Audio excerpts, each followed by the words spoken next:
I came to Canberra in 1927. Actually, I didn't come to Canberra in 1927. My grandparents did. And back then, the population was about 10,000 people. Australia's population was 6 or 7 million.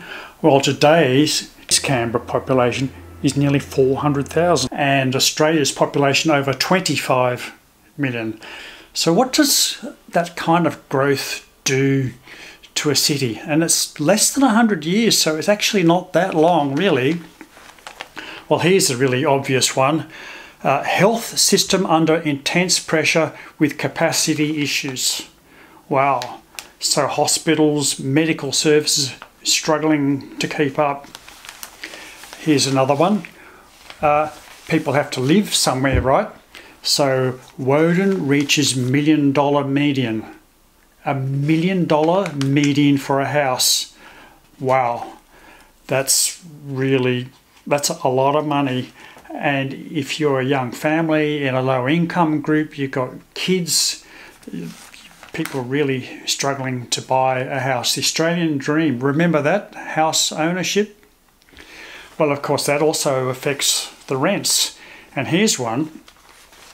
Canberra's house and unit rents hit record high. When I'm emperor, I'm going to ban the phrase housing boom, because great if you're into speculating on property, terrible for everybody else. So let's go and have a look around Canberra and see what's happening to my bulging city. This is my suburb, Curtin. I live just a kilometre or so away. One of the most important impacts that I feel affects me of living in a city which is expanding is the loss of green space. It's not just agricultural land and fertile soils that are being lost and natural habitat. It's just the amenity of the green space. And I love the green space of Canberra. It makes it such a special place to live. But this is not just in Canberra, where we're losing green space through the expansion of those suburbs across the landscape. It's a problem across Australia in the major cities. The garden city concept of early Canberra appears to have been abandoned by our government. Densification means the clearing of the land almost totally. Rates are going up dramatically in recent times. Traffic congestion is out of hand, and the city is expending, the government is spending enormous amounts of money trying to cope with this traffic congestion, and it's not succeeding. Take, for example, the GDE. At peak hour, far from being a motorway, it's a parking lot. There you go. This is actually really nice parkland here, and the Gungahlin Drive extension was really controversial. Not only did people want access to their homes, which is perfectly reasonable, it gouged a great hole through the parkland across here where I'm standing, and around to Black Mountain there where you can see. So I've talked about the costs, right? $200 million for the original, $11 million for the extension, for the stage 2. And that doesn't include maintenance, of course, so this all has to be upgraded, and there's ongoing costs, so it's not just a one-off cost. But this is here, Gungahlin Drive extension. Closer to home, I'm seeing plenty of road action right near my house. Well, one of the great joys of living in Canberra is we have these fantastic open spaces, the trees, the grasses, and just over there is Lake Ginninderra. And we also have this really nice network of bicycle paths, so there's one running just there. Well, when I was riding along that yesterday, which is very close to my home, I noticed these orange barriers, and I'm thinking, well, what's that about? And then I realised it's to do with the construction. And what they're doing is they're doubling this road along here. So where I'm standing right now, in a few weeks' time, will be dug up. It'll be more road, more cars, more traffic. Well, if you live in Gungahlin, which is that way, you've got to get around somehow. You could bicycle if you can. You can catch the bus, or you drive a car, or you could catch the tram, but the tram goes that way and it doesn't go that way. Oh, and before we go, I just noticed this. These magnificent casuarinas, they've been here for 30, 40, maybe 50 years, longer than my house has been here. And with the road duplication, they're going to have to cut them all down. And it's tree removal and replanting. Well, I guess that's what happens.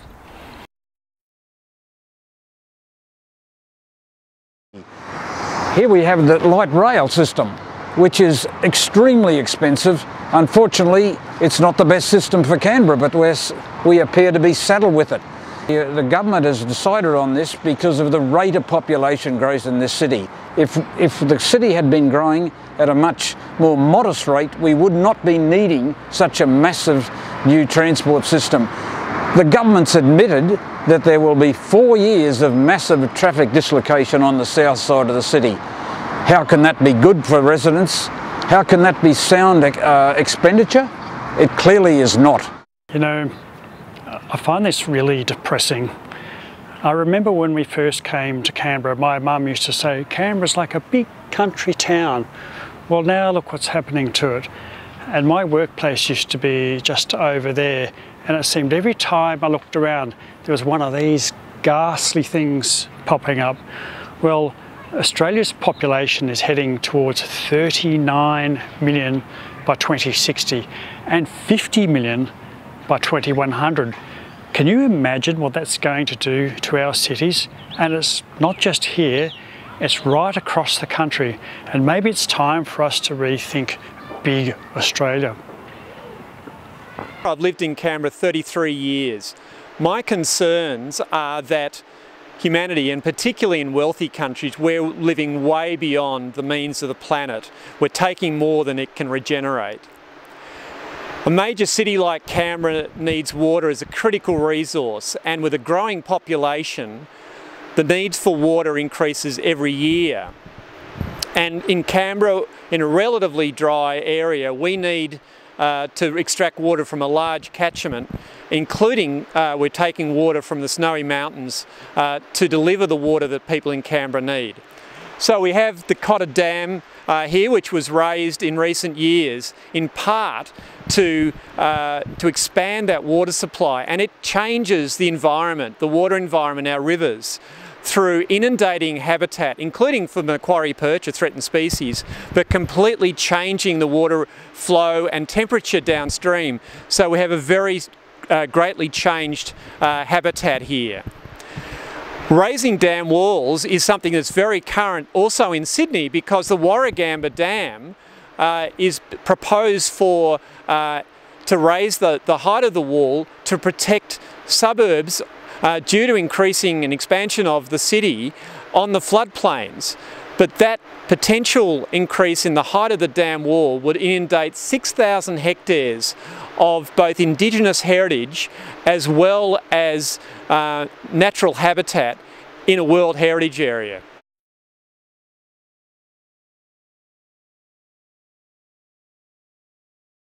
So originally this was Ngunnawal country, and the first white settler who took up land here was William Davis in 1850 and set up his pastoral lease. And one thing we don't have much of in Australia is good soil, and we certainly don't have a lot around Canberra, but look at this. This is really quite good. And we laugh at the gardening shows, you know, they push the spade in a beautiful, rich, loamy soil, and they had a crop of tomatoes and potatoes and so on. Well, it's quite rare, especially around my city. So here is the CSIRO Agricultural Research Station, and if you come at the right season, you can see them growing crops of wheat and other things, but soon this is going to be taken up by housing.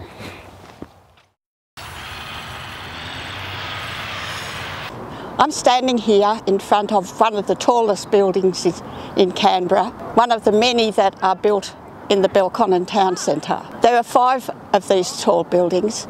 They range in height from 14 to 28 stories, and together they have 1,213 apartments. Imagine that you're a young person trying to buy your first home. The chances are that you'll end up buying an apartment because a house with a backyard has become extremely expensive. Well, this is a really beautiful spot and I do love to come here. I mean, it's full of all these poplars and things, but you know, they're still really beautiful and it's very, very serene. But one of the things that happens when a city bulges is it bursts its banks and affects all the water in the area. So the rivers and the streams, and this is the little side branch of the Ginninderra Creek. So how does a city respond to that? Well, let's go and have a look. So today's quiz question is, what's the engineering term for a stream? Give up? The answer is a drain. Well, at least 40, 50 years ago when this suburb was built, they saw water as being a problem. Water is something that has to be removed. And so they straightened the creek, they dug out all the vegetation and they made this hideous, it's really hideous construction. I mean, look at it, it's just awful. And occasionally you see a sad little yabby or a pest weather loach going upstream. I joined Sustainable Population Australia well over 10 years ago because as early as the 1970s I had become aware of the limits to growth. Our most basic need, i.e. water, means that our country is much more susceptible to climate change. So I was talking to a town planner the other day and they were describing the kinds of things we need to do to reduce carbon emissions from our cities. We need better and more public transport. We need to increase the density of our cities. Well, sure, but these are classic engineering solutions to a more fundamental problem. As long as we continue our relentless pursuit of growth, these things will get worse. And anyway, who wants to live like a factory chicken? It's quite likely that climate change has been assisted by the very scientific developments that have allowed world population to grow from 2 billion to 8 billion over the past 70 years. And then I was talking to a demographer and they were saying, oh, climate change, all those environment problems, they can be fixed with the right policies. Well, what those policies are, they didn't say. But can you see what they're telling us? That growth is inevitable. We are powerless and there's nothing we can do. Suck it up, people. Well, to date, very little has been done to address this very important problem. And the question is, how can we address it? What do we need to do? Well, I don't buy that. We can be active. We can do something about this. And that's why I joined Sustainable Population Australia.